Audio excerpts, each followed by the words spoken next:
बाद चर्चित किताब सैटेनिक वर्सेज, और ये एक बार फिर से चर्चा में है। 36 साल से बैन के बाद ये किताब एक बार फिर से भारतीय बाजार में उपलब्ध है।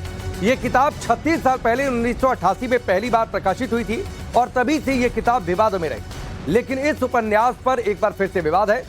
आरोप इस उपन्यास पर इश्नेंदा के लगे थे और इसके खिलाफ बड़े पैमाने पर विरोध प्रदर्शन भी हुए थे। 1989 में इस किताब के चलते सलमान रुश्दी के खिलाफ फतवा भी जारी हुआ। राजीव गांधी की सरकार ने किताब पर प्रतिबंध लगा दिया था।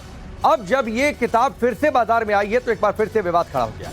जानकारी के मुताबिक दिल्ली के खान मार्केट में यह किताब बिक्री के लिए उपलब्ध है और इसको लेकर एक बार फिर से हंगामा खड़ा होने लगा है कि आखिरकार ये किताब बेची क्यों जा रही है।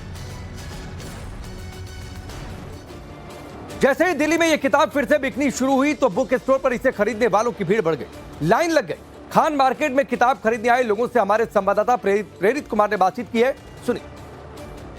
36 साल के बाद जब ये किताब हिंदुस्तान में एक बार फिर से बिकने लगी है तो कहीं ना कहीं जो है जो तमाम जो मुस्लिम संगठन है वो इसके खिलाफ में जो है वो अपना विरोध जाहिर कर रहे हैं, अपना रोष जाहिर कर रहे हैं। लेकिन पाठकों के भीतर ये काफी रुचि है कि आखिर वो कौन सी किताब थी जो बैन हुई है और उसके बाद से इस किताब को लेकर के जो है लोग यहाँ पर खरीदारी करने आ रहे हैं। और जो है मैं आपको दिखाना चाहूंगा कि देखिए यहाँ पर जो है लोग जो खरीदारी के लिए आ रहे हैं। सर ये बताइए कि ये जो किताब जो सर आप लेने आए हैं, जरा एक किताब एक बार दिखाइएगा मुझे।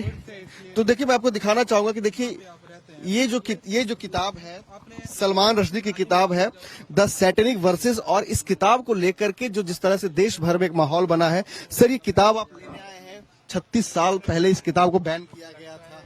क्या बैन को लेकर के रुचि है कि आखिर इसमें किताब में क्या ऐसा जो बैन किया गया है?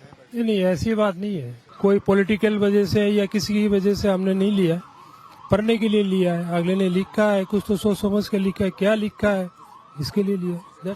तो देखिए ये वो किताब है, सलमान रुश्दी की किताब है द सैटेनिक वर्सेस, और इस किताब को लेकर के एक तरीके का माहौल जो है वो देश में बना। तमाम जो मुस्लिम संगठन है वो इनके खिलाफ खड़े हैं। सवाल आपसे जानना चाहूंगा क्योंकि कहा जाता है कि जो भी कोई भी चीज हो, चाहे किताब हो चाहे फिल्म हो, ये कोई भी चीज हो जो कंट्रोवर्शियल होती है तो लोगों की ज्यादा उत्सुकता बढ़ती है उसे जानने को लेकर, उसे पढ़ने को लेकर के।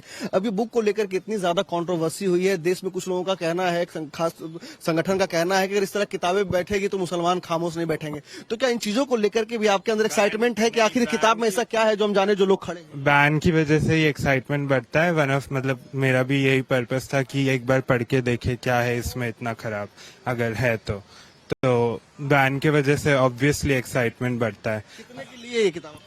आई थिंक 1900 का है।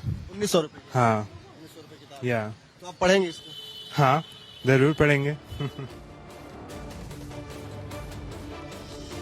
तो किताब एक बार फिर से विवादों में, एक बार फिर से चर्चा में। ऑल इंडिया मुस्लिम जमात के राष्ट्रीय अध्यक्ष मौलाना मुफ्ती शहाबुद्दीन रजवी बरेली ने केंद्र सरकार से विवादित किताब पर बैन लगाने की मांग की। उन्होंने तर्क दिया है कि इस किताब में न सिर्फ इस्लाम बल्कि हिंदू देवी देवताओं पर भी अभद्र टिप्पणी की गई है, लिहाजा इस किताब पर प्रतिबंध लगना चाहिए। यह किताब बाजार में उपलब्ध नहीं होनी चाहिए। 1988 में जब यह किताब छप करके हिंदुस्तान में आई थी, उस वक्त की राजीव गांधी हुकूमत ने इस पर प्रतिबंध लगा दिया था और पूरी दुनिया में इसका विरोध हुआ। मगर अब फिर वो किताब मार्केट में आ रही है और मुझे जानकारी मिली है कि दिल्ली के कोई पब्लिशर उसको छापने जा रहे हैं। तो मैं ऐसे लोगों से, ऐसे पब्लिशरों से कहूंगा कि इस्लाम दुश्मनी पर लिखी हुई किताब जो पूरे फिरका वाराना माहौल को और एक पुरअमन फिजा को खराब करना चाहती हो और जो टकराव पैदा करना चाहती हो, ऐसी किताब को बराए मेहरबानी न छापें। और अगर ये किताब छापी गई तो फिर किसी भी मकतबे पर, किसी भी बुक स्टॉल पर वो किताब नहीं रखी जा सकती। जमात, मुस्लिम जमात के रजाकार और रसूलुल्लाह सल्लल्लाहु अलैहि वसल्लम के आशिक मुसलमान, इस्लाम के अनुयायी उस किताब को जब्त कर लेंगे।